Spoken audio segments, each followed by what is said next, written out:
નમસ્તે વિદ્યાર્થી મિત્રો, ગુડ મોર્નિંગ. હવે આપણે પીએન જંકશન ડાયોડની વાત ભણી ગયા અને હવે આ જે પીએન જંકશન ડાયોડ છે એનો આપણે ભણી ગયા કે ફોરવર્ડ બાયસ સ્થિતિમાં ઉપયોગ કરીએ તો રેક્ટિફાયર તરીકે એનો ઉપયોગ છે અને રિવર્સ બાયસમાં બ્રેકડાઉન કરતા મોટા વોલ્ટેજ સુધી એને વાપરી શકાય નહીં, કારણ કે જો બ્રેકડાઉન વોલ્ટેજ કરતા મોટા વોલ્ટેજ વાપરીએ તો એ નાશ પામે છે ગરમ થઈ. અને હવે આને રિવર્સ બાયસ સ્થિતિમાં વાપરવો હોય તો એમાં શું ફેરફાર કરવા પડે,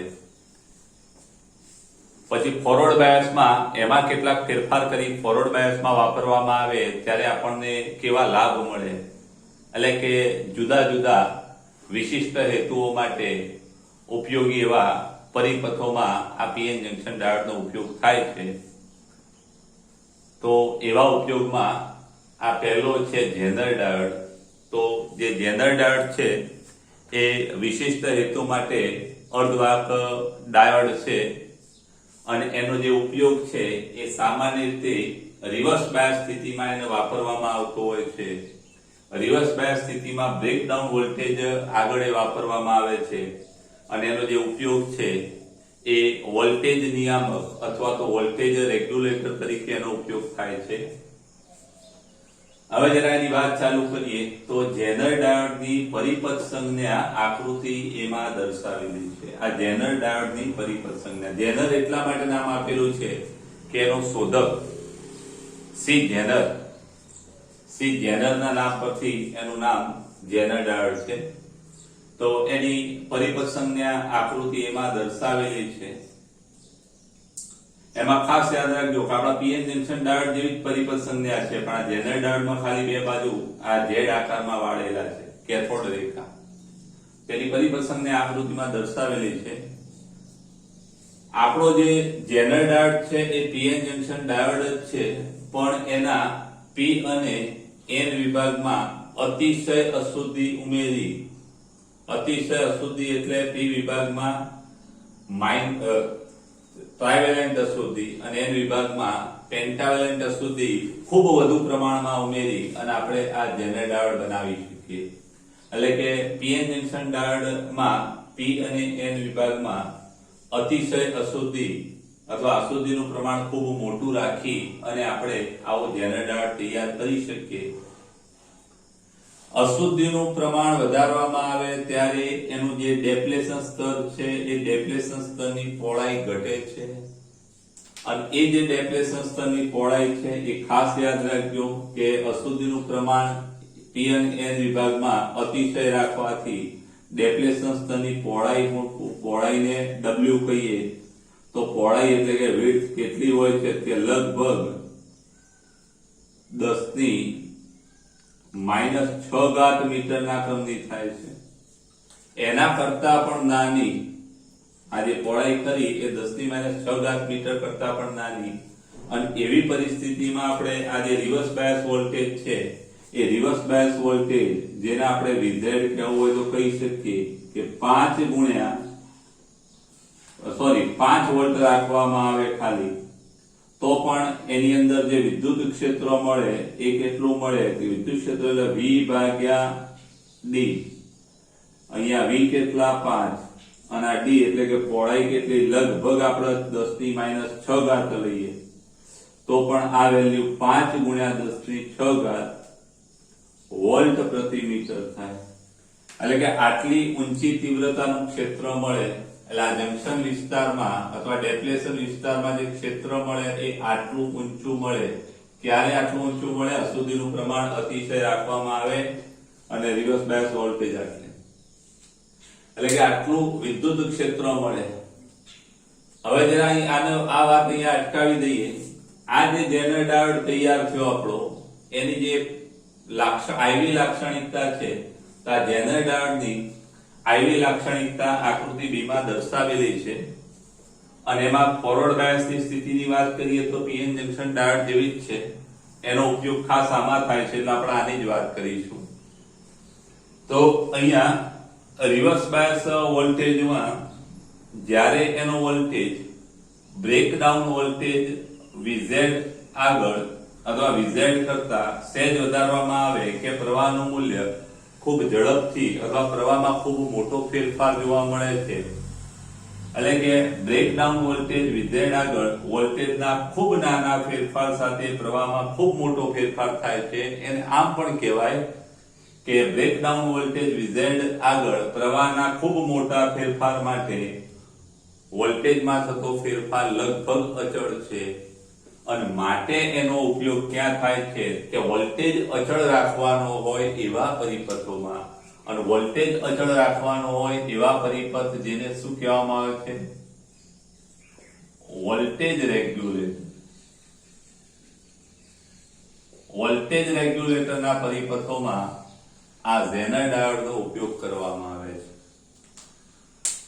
હવે પ્રશ્ન એ થાય કે અહીંયા જે બ્રેકડાઉન વોલ્ટેજ આગળ પ્રવાહમાં આટલો મોટો ફેરફાર કેમ મળ્યો, એટલે કે વોલ્ટેજ બ્રેકડાઉન વોલ્ટેજ આગળ વોલ્ટેજ લગભગ અચળ રહે છે છતાં પ્રવાહ આટલો બધો મોટો કેમ મળે છે?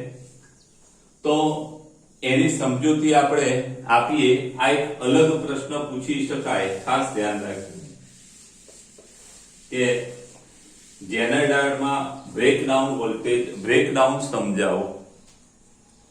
તો આવું બ્રેકડાઉન કેમ મળે છે? તો ખાસ ધ્યાન રાખજો કે આ જે બ્રેકડાઉન છે ઝેનર ડાયોડમાં બ્રેકડાઉન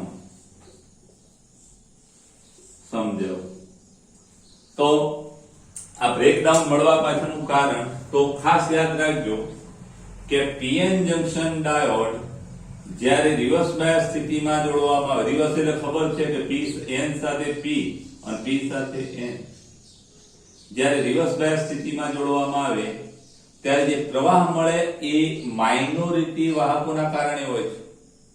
માઇનોરિટી એટલે પી માં ઇલેક્ટ્રોન અને એન માં હોલ, કારણ કે એન માં મેજોરિટી ઇલેક્ટ્રોન હોય, પી માં મેજોરિટી હોલ હોય, એટલે માઇનોરિટી વાહકોના કારણે મળે છે. એટલે કે રિવર્સ બાયસ પ્રવાહ જે છે એ પી થી એન તરફ જતા, ખાસ ધ્યાન રાખજો, પી થી એન તરફ જતા ઇલેક્ટ્રોન અને એન થી પી તરફ જતા હોલ.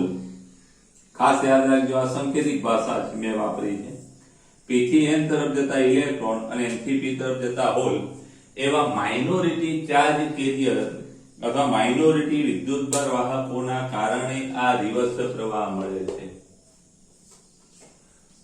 અને રિવર્સ બાયસ વોલ્ટેજમાં વધારો કરવામાં આવે, રિવર્સ બાયસ વોલ્ટેજમાં વધારો કરો એટલે ડેપ્લેશન સ્તરમાં વિદ્યુત ક્ષેત્ર વધે, કારણ કે વિદ્યુત ક્ષેત્રનું સૂત્ર આપણે ભણી ગયા, E બરાબર V/D, એટલે V વધે એટલે E વધે, એટલે કે રિવર્સ બાયસ વોલ્ટેજ વધારવામાં આવે તો ડેપ્લેશન વિસ્તારમાં વિદ્યુત ક્ષેત્રની તીવ્રતા છે વધે, અને બ્રેકડાઉન વોલ્ટેજ આગળ ખાસ યાદ રાખજો, બ્રેકડાઉન વોલ્ટેજ આગળ આ જે રિવર્સ બાય જે ડેપ્લેશન સ્તર છે એની તીવ્રતા એટલી વધી જાય કે જેના કારણે અહીંયા જંકશન નજીકના ડેપ્લેશન સ્તર નજીકના જે પી વિભાગ છે એ પી વિભાગમાં યજમાન પરમાણુ, યજમાન એટલે યાદ રાખજો કે સિલિકોન અને જર્મેનિયમ એ યજમાન પરમાણુ કહેવાય, એની અંદર ઉમેરવામાં આવે છે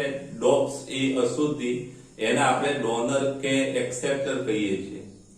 એટલે ખાસ યાદ રાખજો, જે મૂળ સ્ફટિકના પરમાણુ એના માટે શબ્દ વપરાય છે યજમાન. તમારા ઘેર કોઈ મહેમાન આવે તો એ મહેમાન કહેવાય, ને મહેમાન માટે તમે યજમાન કહેવો, કારણ કે તમારું ઘર છે.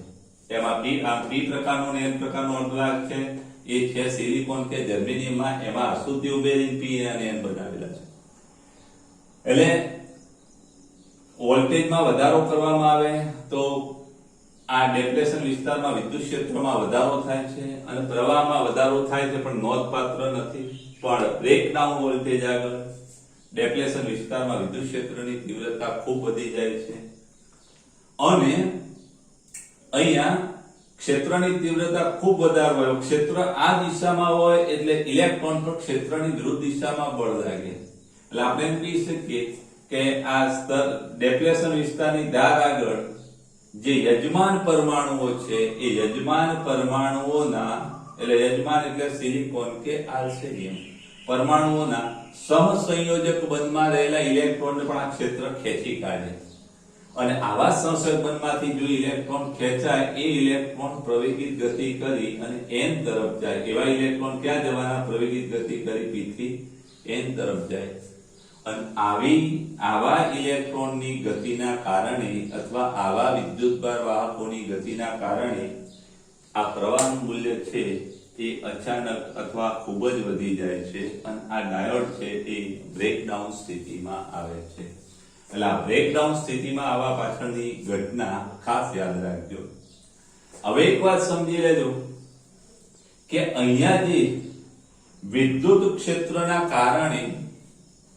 સમસંયોજક બંધમાંથી ઇલેક્ટ્રોન છૂટો પડે એટલે સ્વાભાવિક છે કે આયન બને એટલે કે વિદ્યુત ક્ષેત્રના કારણે આ ઇલેક્ટ્રોન હોલના જોડ અથવા તો સહસંયોજક બંધમાંથી ઇલેક્ટ્રોન બહાર ખેંચાય અથવા છૂટો પડે છે અને એ જે ઘટના છે એ ઘટનાને આંતરિક ક્ષેત્ર ઉત્સર્જન કહેવામાં આવે છે આંતરિક એટલે અંદરનું જ ક્ષેત્ર છે ફિલ્ડ વિદ્યુત ક્ષેત્ર અને એના કારણે આ ઇલેક્ટ્રોન સહસંયોજક બંધમાંથી છૂટો પડે છે એટલે આ ઘટના જે છે એને આંતરિક ક્ષેત્ર ઉત્સર્જન કહેવામાં આવે છે આનો ઉપયોગ છે એ શેમાં થાય છે તો કે વોલ્ટેજ રેગ્યુલેટર તરીકે અથવા વોલ્ટેજ નિયામક તરીકે ખાસ યાદ રાખજો પીએન જંકશન ડાયોડ વિશે જેનર ડાયોડ વિશે નોંધ લખો તો તમારે એક આકૃતિ આ બે આકૃતિ બહુ સરસ દોરી કાઢવાની આની કોઈ જરૂર નથી આ સમજણ પડે એટલા માટે દોરેલી છે તમારી પરીક્ષામાં આ બધી વસ્તુ દોરવાની જરૂર નથી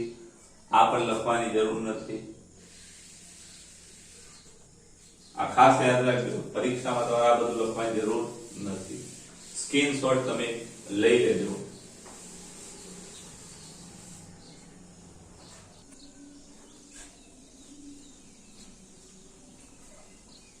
આપણે જેનર ડાયોડમાં ભણ્યા કે એનો જે ઉપયોગ છે એ રિવર્સ બાયસમાં બ્રેકડાઉન આગળ થાય છે વોલ્ટેજ રેગ્યુલેટર વોલ્ટેજ નિયંત્રક અથવા એને વોલ્ટેજ નિયામક પણ કહેવાય છે તો હવે આજે વોલ્ટેજ નિયામક તરીકે અથવા વોલ્ટેજ નિયંત્રક તરીકે અથવા વોલ્ટેજ રેગ્યુલેટર તરીકે ઝેનર ડાયોડ જરૂરી પરિપથ દોરી સમજાવો તો પહેલા તો પ્રશ્ન કદાચ એવો પૂછાય કે અનરેગ્યુલેટેડ પાવર સપ્લાય અને રેગ્યુલેટેડ પાવર સપ્લાય એટલે શું તેની વ્યાખ્યા ખાસ યાદ રાખજો કે આપણો જે રેક્ટિફાયર પરિપથ છે એ રેક્ટિફાયર પરિપથનો એસી ઇનપુટ વોલ્ટેજ બદલાય એમ તેનો આઉટપુટ વોલ્ટેજ પણ શું થાય છે તો કે બદલાતો હોય છે અને આવા પાવર સપ્લાયને અનરેગ્યુલેટેડ પાવર સપ્લાય કહેવાય એની વ્યાખ્યા રીતે પણ બનાવાય છે કે ઇનપુટ વોલ્ટેજના ફેરફાર સાથે આઉટપુટ વોલ્ટેજ બદલાતો હોય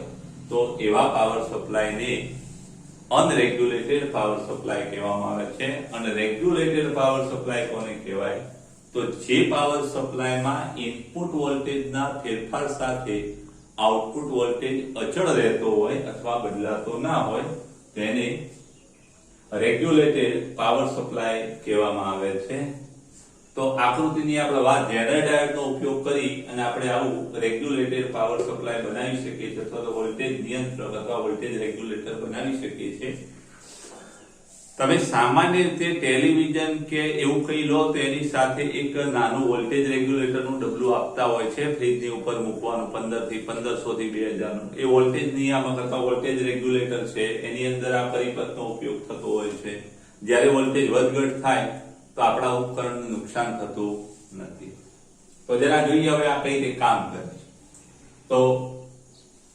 જેનર ડાયોડનો વોલ્ટેજ નિયંત્રક અથવા વોલ્ટેજ રેગ્યુલેટર એટલે કે વોલ્ટેજ નિયામક તરીકેનો જરૂરી પરિપથ આકૃતિમાં દર્શાવેલો છે જેમાં અનરેગ્યુલેટેડ વોલ્ટેજ એટલે આપણે જે આગળ ભણી ગયા રેક્ટિફાયરના આઉટપુટમાં મળતો અનરેગ્યુલેટેડ વોલ્ટેજ જેને અવરોધ RS મારફતે શ્રેણીમાં જેનર ડાયોડ સાથે એ રીતે જોડવામાં આવે કે જેનર ડાયોડ સાથે આ વોલ્ટેજ રિવર્સ બાયસમાં આવે ધ્યાન રાખજો આ નેગેટિવ સાથે પોઝિટિવ જોડવાનું, પોઝિટિવ સાથે નેગેટિવ, એટલે મેં અહીંયા બતાવેલો છે, તમારે પ્લસ માઇનસ બતાવવાની જરૂર નથી, એટલા માટે મેં લાલ રાખ્યો. એટલે કે આપણો જે અનરેગ્યુલેટેડ વોલ્ટેજ ક્યાં મળે, તો રેક્ટિફાયરના આઉટપુટમાં મળતો અનરેગ્યુલેટેડ વોલ્ટેજ છે એ ક્યાં, તો કે અવરોધ RS મારફતે જેનર ડાયોડ સાથે રિવર્સ બાયસમાં લાગુ પાડવામાં આવે છે. એક વાત ખાસ યાદ રાખજો કે જેનર ડાયોડ સાથે સમાંતરમાં લોડ અવરોધ જોડવામાં આવે છે અને લોડ અવરોધના બે છેડા વચ્ચે આપણને રેગ્યુલેટેડ વોલ્ટેજ મળતો હોય છે. હવે આ પરિપથ કઈ રીતે કામ કરે, કાર્ય પદ્ધતિ, આ એની રચનાની વાત હતી. તો આ કાર્ય કઈ રીતે કરે, તો જ્યારે આમાં એક વસ્તુ ખાસ યાદ રાખજો કે અહીંયા તમારા આઉટપુટ વોલ્ટેજ જેટલો મેળવવાનો હોય એટલા બ્રેકડાઉન વાળો જેનર ડાયોડ વાપરવો પડે. આ એક વસ્તુ ખાસ યાદ રાખજો, ટેક્સમાં નથી. હવે જ્યારે ઇનપુટ વોલ્ટેજનું મૂલ્ય છે એ ઇનપુટ વોલ્ટેજનું મૂલ્ય વધે, કારણ કે અનરેગ્યુલેટેડ છે એટલે વોલ્ટેજ વધઘટ થવાની, એટલે ઇનપુટ વોલ્ટેજમાં વધારો થાય તો RS અને જેનર, ખાસ ધ્યાન રાખજો, RS અને જેનર ડાયોડના પરિપથમાં પ્રવાહમાં એવી રીતે વધારો થશે કે જેથી કરીને જેનર ડાયોડના બે છેડા વચ્ચેનો વોલ્ટેજ અચળ રહેશે. ખાસ ધ્યાન રાખજો, અહીંયા જેનર ડાયોડના બે છેડા વચ્ચેનો વોલ્ટેજ છે, કારણ કે આપણો બ્રેકડાઉન સ્થિતિમાં તેનો વોલ્ટેજ બદલાય નહીં, આગળ ભળી ગયા ને, આ તો કેવો રહેવાનો, અચળ રહેશે. એટલે કે ઇનપુટ વોલ્ટેજમાં વધારો થાય તો RS અને જેનર ડાયોડના શ્રેણી પરિપથમાં વોલ્ટેજમાં પ્રવાહમાં એવી રીતે વધારો થશે કે જેનર ડાયોડના બે છેડા વચ્ચેનો વોલ્ટેજ અચળ રહેશે અને RS ના બે છેડા વચ્ચે વોલ્ટેજ વધશે. ખાસ યાદ રાખજો, RS માં ધારો કે પ્રવાહમાં થતો ફેરફાર ડેલ્ટા I હોય તો આપણે એમ કહી શકીએ કે શરૂઆતમાં RS ના બે છેડા વચ્ચેનો વોલ્ટેજ IRS હોય અને હવે I ડેલ્ટા I વધ્યો એટલે પ્રવાહ કેટલો થશે, I વત્તા ડેલ્ટા I, એટલે વોલ્ટેજમાં થતો વધારો કેટલો થાય અહીંયા RS ના બે છેડા વચ્ચે, I વત્તા ડેલ્ટા I ઇન્ટુ RS, એટલે કે IRS અને વત્તા ડેલ્ટા IRS, એટલે આટલો ફેરફાર થશે. ખાસ યાદ રાખ, આટલો તો પહેલા મળતો જ પણ આટલો વધારો થશે. એટલે કે ઇનપુટ વોલ્ટેજમાં વધારો થાય તો RS અને જેનરના શ્રેણી પરિપથમાં પ્રવાહમાં એ રીતે વધારો થાય કે જેનર ડાયોડના બે છેડા વચ્ચેનો વોલ્ટેજ VZ જેટલો અચળ રહે અને RS ના બે છેડા વચ્ચે વોલ્ટેજમાં ફેરફાર વધારો થાય. એ જે વધારો છે કેટલો હોય છે કે ઇનપુટ વોલ્ટેજના વધારા જેટલો હોય છે. હવે જો ઇનપુટ વોલ્ટેજમાં ઘટાડો થાય તો RS અને જેનર ડાયોડના શ્રેણી પરિપથમાં પ્રવાહમાં પણ ઘટાડો થાય અને આ પ્રવાહનો ઘટાડો એવો હશે કે જેના કારણે જેનર ડાયોડના બે છેડા વચ્ચેનો વોલ્ટેજ અચળ રહે અને RS ના બે છેડા વચ્ચે ત્યાં પછી માઇનસ ડેલ્ટા I આવે, માઇનસ આવે, અહીં માઇનસ આવે, મતલબ કે RS ના બે છેડા વચ્ચેનો વોલ્ટેજ શું થાય, તો RS ના બે છેડા વચ્ચેનો વોલ્ટેજ હવે ઘટવાનો અને RS ના બે છેડા વચ્ચે થતો ઘટાડો છે એ ઇનપુટ વોલ્ટેજના ઘટાડા જેટલો થાય. એટલે કે અહીંયા ઇનપુટ વોલ્ટેજમાં વધારો કે ઘટાડો થાય એ RS ના બે ઇનપુટ વોલ્ટેજમાં વધારો કે ઘટાડો થાય ત્યારે RS ના બે છેડા વચ્ચે પણ વોલ્ટેજમાં વધારો કે ઘટાડો થાય છે અને એ કેટલો હોય છે કે ઇનપુટ વોલ્ટેજના વધારા ઘટાડા જેટલો અથવા ઇનપુટ વોલ્ટેજના ફેરફાર જેટલો હોય છે. અને માટે અહીં ઇનપુટ વોલ્ટેજમાં વધઘટ થાય તો પણ જેનર ડાયોડના બે છેડા વચ્ચેનો વોલ્ટેજ બદલાતો નથી અને જેનર ડાયોડ સાથે સમાંતરમાં લોડ અવરોધ જોડેલો છે એટલે સમાંતરમાં વોલ્ટેજ અચળ હોય એટલે લોડ અવરોધ RL ના બે છેડા વચ્ચેનો જે વોલ્ટેજ છે એ અચળ રહે અને માટે અહીંયા જેનર ડાયોડ છે એ વોલ્ટેજ રેગ્યુલેટર તરીકે કામ કરે છે, વોલ્ટેજ નિયંત્રક, વોલ્ટેજ રેગ્યુલેટર તરીકે. ખાસ યાદ રાખજો, અહીંયા આ પોઝિટિવ તમારે પરીક્ષામાં દોરવાની જરૂર નથી. હવે એક વસ્તુ યાદ રાખજો કે તમારે કેટલો અહીંયા રેગ્યુલેટેડ વોલ્ટેજ રાખવો છે. જે રેગ્યુલેટેડ વોલ્ટેજ તમારે જેવો પસંદ કરવાનો હોય એટલા બ્રેકડાઉન વોલ્ટેજ વાળો વિજેતા રાખવો પડે. માનો તમારે 80 વોલ્ટેજ ડીસી 80 વોલ્ટેજ વાળું તમારું ઉપકરણ છે, તારું બ્રેકડાઉન વોલ્ટેજ પણ 80 હોવો જોઈએ, અને આપણું જે ઉપકરણ છે એ માનો કે 6 વોલ્ટનું 6 વોલ્ટેજનું આપણું ચાર્જર હોય, મોબાઈલનું ચાર્જર જે 6 વોલ્ટનું, તો અહીંયા બ્રેકડાઉન વોલ્ટેજ પણ 6 વોલ્ટ જ હોય. અહીંયા 6 વોલ્ટ થી વધે તો પણ ત્યાં આઉટપુટમાં આપણને 6 વોલ્ટ જ મળે, અને ઘટે તો પણ 6 વોલ્ટ જ મળે, એટલે આપણું જે સાધન છે એ ઉડે નહીં. એટલે આપણે જેટલો આપણો રેગ્યુલેટેડ વોલ્ટેજ જોઈએ છે એ મુજબ અહીંયા શું જોઈએ તો કે એવો જેનર ડાયોડ અને શ્રેણી અવરોધ RS ને અનુરૂપ પસંદ કરવામાં આવતો હોય છે. ખાસ યાદ રાખજો, અહીં વોલ્ટેજમાં વધારો થાય તો અહીં આના પ્રવાહમાં ફેરફાર થાય, પણ આ IL બદલાય નહીં, કારણ કે જે કઈ પ્રવાહ વધે છે જેનર ડાયોડમાંથી ગમે તેટલો પ્રવાહ પસાર થાય તો પણ એનો વોલ્ટેજ બદલાવાનો નથી, એટલે બધો પ્રવાહ આમાંથી પસાર થઈ જાય. આ પ્રવાહ લગભગ જ રહે.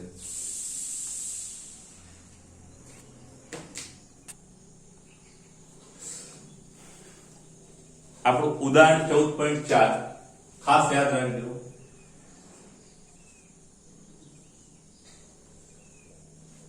ઉદાહરણ 14.4 આ બાજુનું.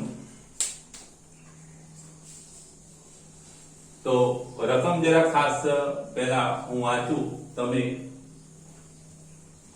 ટેક્સ્ટ બાજુમાં રાખજો. Page number 482. આકૃતિ 14.17 માં એટલે કે એક સિલિકોન ડાયોડ VI લાક્ષણિકતા દર્શાવેલી છે.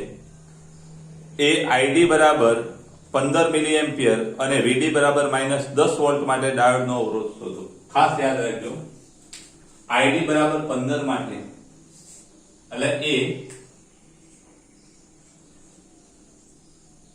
ID બરાબર 15 મિલીએમ્પિયર માટે એનો અવરોધ આપણે શોધવાનો છે. R ફોરવર્ડ બાયસ માં છે એટલે એને ફોરવર્ડ બાયસ કહીશું. હવે પછી આપણે આ ID બરાબર 15 એટલે 15 ની આજુબાજુ આકૃતિમાં 20 અને 10 દર્શાવેલા છે. 20 માટે વોલ્ટેજ 0.8 અને 10 માટે 0.7 છે. એટલે આપણે એમ કહી શકીએ કે અવરોધ એટલે વોલ્ટેજનો ફેરફાર ભાગ્યા પ્રવાહનો ફેરફાર. એટલે અહીંયા ડેલ્ટા V બરાબર શું થાય કે ડેલ્ટા V = 0.8 - 0.1 0.7. આ આપણો V2, આ V1, આ બંનેની બાદબાકી કેટલી થાય કે 0.8 વોલ્ટ. અને ડેલ્ટા I કેટલો તો કે ડેલ્ટા I 20 મિલીએમ્પિયર -10 મિલીએમ્પિયર. 20 મિલી -10 એટલે કે 10 મિલીએમ્પિયર, અને 10 મિલીએમ્પિયર એટલે 10 ગુણ્યા 10 ની -3 એમ્પિયર થાય. ખાસ યાદ રાખજો, આલેખમાં આ I2 અહીંયા આપણે આલેખમાં જ બતાવી દઈએ કે આપણો પ્રવાહ I2 છે, પ્રવાહ I1, આ V2 અને V1. હવે R ફોરવર્ડ બાયસ શું થાય તો કે ડેલ્ટા વોલ્ટેજનો ફેરફાર ભાગ્યા ડેલ્ટા પ્રવાહનો ફેરફાર. ઘણી વખત ડેલ્ટા V ફોરવર્ડ એવો સિમ્બોલ વાપરવામાં આવે છે, આપણે પછી ચોપડીમાં છે કે નહીં જોઈ લઈએ. ના, નથી. તો ડેલ્ટા V કેટલા 0.1 અને ડેલ્ટા I 10 ની -3 ઉપર જાય એટલે 1000. 0.1 ગુણ્યા 1000 એટલે 100. 100 ભાગ્યા 10. 100 ભાગ્યા 10 10. એટલે આપણો જે R ફોરવર્ડ બાયસ નો અવરોધ છે એ 10 ઓહ્મ છે. એટલે ખાસ ધ્યાન રાખજો, ગણવા માટે આપણે આ ડેલ્ટા V પહેલા ગણી કાઢવાનો, ડેલ્ટા I ગણી કાઢવાનો, અને પછી કિંમતો મૂકી જવાબ લાવવાનો. હવે એમાં રિવર્સ બાયસમાં કીધું છે તો VD બરાબર -10, VD બરાબર -10 વોલ્ટ ના ડાયોડનો અવરોધ. અહીંયા -10 તો -10 તો અહીંયા શરૂઆતનો વોલ્ટેજ 0 લઈશું, 0 થી -10 અને 0 થી આ -1 એમ્પિયર, કારણ કે આ દિશાનો પ્રવાહ માઈનસ થશે. ખ્યાલ આવ્યો? એટલે બી આપણે પૂરી પ્લેન થી ગણીએ છીએ. તો અહીંયા રિવર્સ બાયસ માટે અથવા વી ડાયોડ બરાબર -10 માટે વોલ્ટ માટે ડેલ્ટા વીડી કેટલો? ડેલ્ટા વી તો કે -10 - 0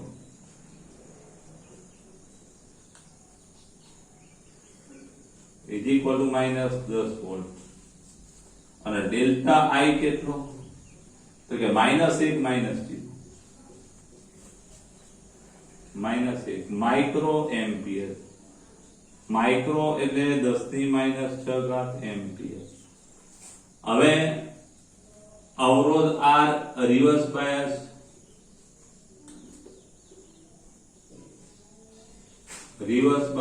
ઇઝ ઇક્વલ ટુ શું થાય? ડેલ્ટા વી ભાગ્યા ડેલ્ટા આઈ -10 ભાગ્યા -10⁻⁶. માઇનસ માઇનસ ઉડી જાય, આ 6 ઉપર જાય, આ 10 થી 1 અને 6 ઉપર જાય એટલે 7 ઘાત ઓમ. ખાસ યાદ રાખજો.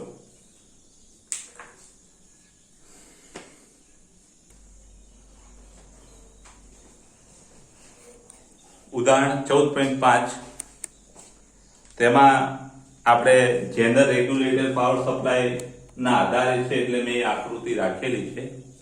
એક zener regulated power supply 10 volt VZ બરાબર સપ્લાય વીઝેડ બરાબર 6 વોલ્ટના જેનર ડાયોડ રેગ્યુલેશન માટે ઉપયોગમાં લેવાય છે. એટલે આપણો આ જે વીઝેડ છે એ 6 વોલ્ટ છે. એટલે આ વોલ્ટેજ કેટલો? 6 વોલ્ટ.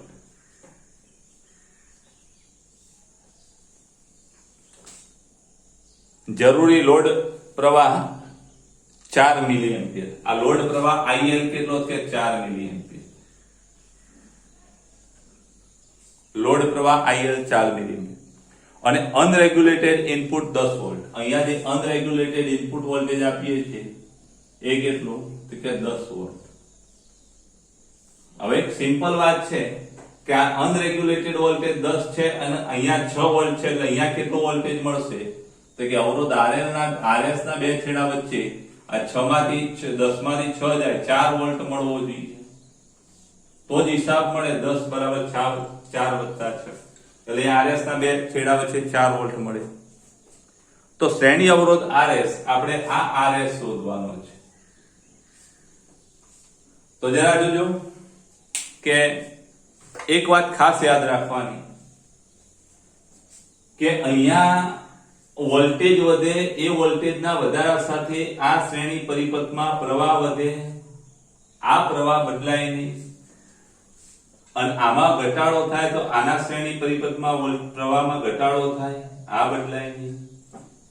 અને એ ફેરફાર RS માં વહેતો જે પ્રવાહ છે એ આના કરતા કેટલા ગણો મોટો લેવો તો આપણે 5 ગણો મોટો લઈ અને આ ગણતરી કરવી પડે. એટલે આપણે RS માંથી વહેતો જે પ્રવાહ છે એ ધારો કે આ જેનર ડાયોડમાં આના કરતા જેનર ડાયોડમાં જે પ્રવાહ છે આ 4 મિલી એમ્પિયર છે. જેનર ડાયોડમાં વહેતો જે પ્રવાહ છે એ આના કરતા આપણે 5 ગણો લઈએ એટલે આના કરતા 5 ગણો આ બાજુ પ્રવાહ આપણે સ્વીકારીએ. ખાસ યાદ રાખજો આ વસ્તુ આપણે આ દાખલામાં સ્વીકારવાની છે. આ દિશામાં જે કરંટ આવે છે એ આપણે આના કરતા 5 ગણો એટલે 4 ગુણ્યા 5 એટલે કે 20 મિલી એમ્પિયર લઈએ. આઈ ઝેનર પ્રવાહ. ઝેનર પ્રવાહ 20 એમ્પિયર મિલી એમ્પિયર લઈએ. આ બાજુ 4 જાય એટલે 20 ને 4 24 એટલે આમાં જે વહેતો પ્રવાહ છે એ કેટલો થશે તો કે 24 મિલી એમ્પિયર થાય. આ એક વસ્તુ ખાસ યાદ રાખજો. એટલે આપણે ધારી લઈએ, ધારો કે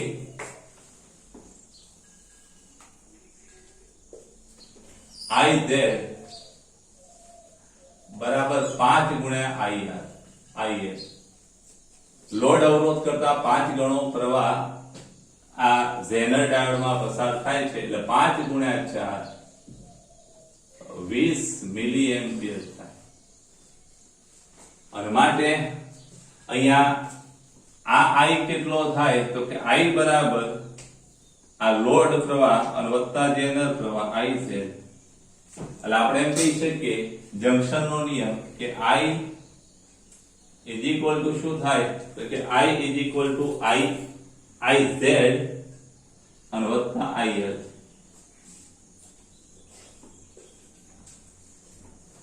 IZ કેટલો 20 અને વત્તા એટલે કે 24 એમ્પિયર મિલી એમ્પિયર વિદ્યુત પ્રવાહ પસાર થાય છે. I ઇઝ ઇક્વલ ટુ 24 મિલી એટલે 10⁻³ એમ્પિયર.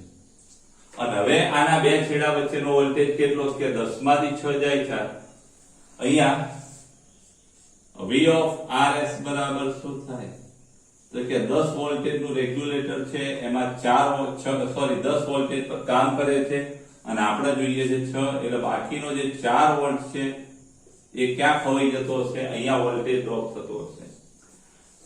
હવે ખાસ યાદ રાખજો V of RS is equal to શું થાય તો કે I ગુણ્યા RS અને માટે RS is equal two V of RS અને ભાગ્યા I. V of RS કેટલા તો કે 4 અને ભાગ્યા 24. 4/24 કરતા 167 ની આજુબાજુ જવાબ આવશે. 4/24 160 આ મિલી છે. મિલી એટલે 10⁻³ અને એ 3 ઉપર જાય એટલે આપણે એમ કહી શકીએ કે 0.167 અને ગુણ્યા 10⁻³ એટલે કે 167 તમારો પૂરો જવાબ આવશે. આપણે સામાન્ય રીતે કાર્બન અવરોધ વાપરીએ છીએ અહીંયા અને આની નજીકનો કાર્બન અવરોધ કેટલો તો કે 165 ની